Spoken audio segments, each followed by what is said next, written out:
Hi there, YouTube. That was Joachim Andersen's Opus 41, number 6, the Andantino. And today we're going to talk about the phrasing in this etude and also how to work on the rubato that you heard me play in this etude.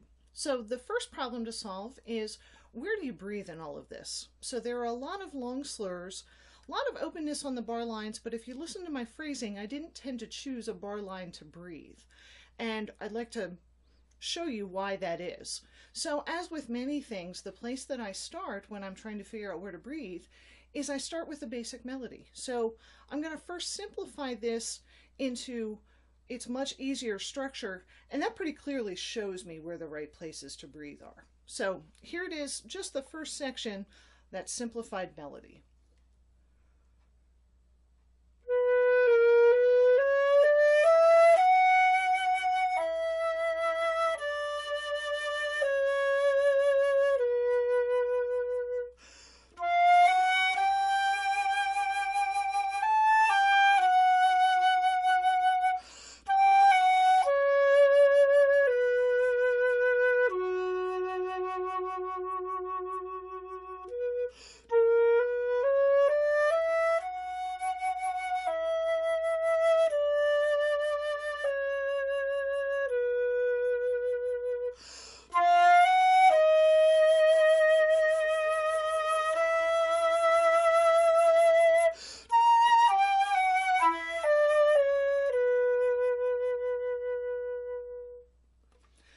So once I play that and I express that properly, that shows me that those breaths are pretty good places to breathe. And actually, when I add all the notes, it's fairly easy to make those breaths work as well.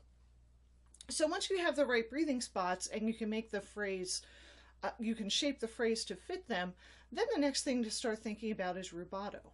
But before you go there, you want to make sure that you've mastered the honest time or the straight time.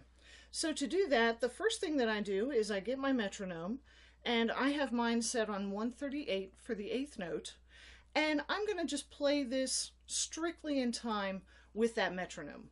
That ensures that my fingers are behaving honestly, they know what to do, and that my time is proper if I need it to.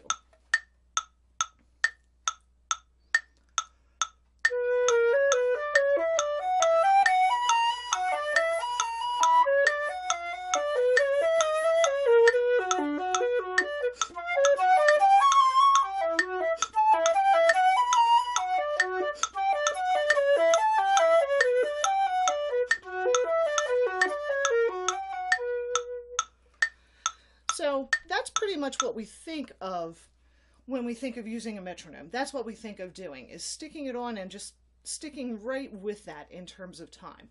So that's your first step. That makes sure that you know the notes, that your fingers are disciplined enough to play them correctly. The next thing that I do still involves the metronome, but now what I'm going to do is I'm going to allow myself time-wise to sort of float a little bit too fast and then a little bit too slow, but I constantly go back and forth and end up passing that middle in kind of key places in that melody. And that sounds like this.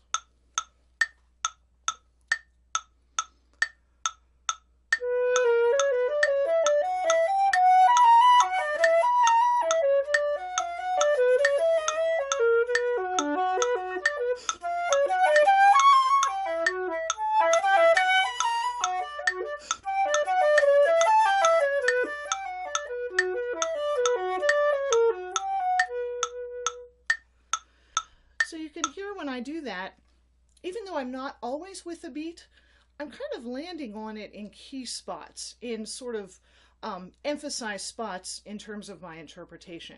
And that keeps me grounded even though I'm allowing that tempo to push and pull a little bit. And then finally, once you're comfortable with that, you can turn off the metronome completely and let yourself roam free, but realize that you have some discipline within the rubato that you're adding to that melody. So I hope this helps you learn this etude. If you like what you hear, please subscribe, and we'll see you next time. Happy fluting.